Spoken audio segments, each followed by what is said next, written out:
Guys तुम्हाला माहिती आहे पैठणीमध्ये बरेच प्रकार आहेत, तर मी पैठणीमधला पहिला प्रकार मी तुमच्यासोबत शेअर करत आहे आणि जेवढे प्रकार असतील ना पैठणीचे ते सगळे मी तुमच्यासोबत शेअर करणार आहे। म्हणून जर तुम्ही चॅनलवरती नवीन असाल तर सबस्क्राईब केल्याशिवाय जाऊ नका। तर आपण आता बघत आहोत स्क्रीनवरती मुनिया पैठणी। मुनिया पैठणी खूपच प्रचंड लोकप्रिय आहे।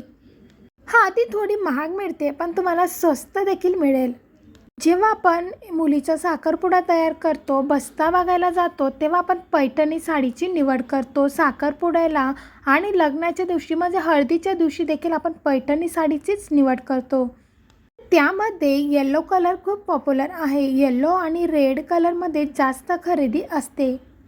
आणि बायका जेव्हा कोणाची ओटी भरण्याचा कार्यक्रम असतो तेव्हा देखील पैठणीची निवड होते। तर तेव्हा तुम्ही मुनिया पैठणीमध्ये भरपूर कलर आहे, तर तुम्ही असे कलरमधून निवडू शकतात आणि खरेदी करू शकता। जर मुनिया पैठणी तुम्हाला चांगल्या क्वालिटीची घ्यायची असेल तर तुम्हाला 3000 पर्यंत मिळेल आणि तुम्हाला लो क्वालिटीमध्ये घ्यायची असेल तर तुम्हाला 1200-1500 पर्यंत मिळून जाईल। तुम्ही स्क्रीनवरती बघतच आहात मुनिया पैठणीचे कलर भरपूर आहेत।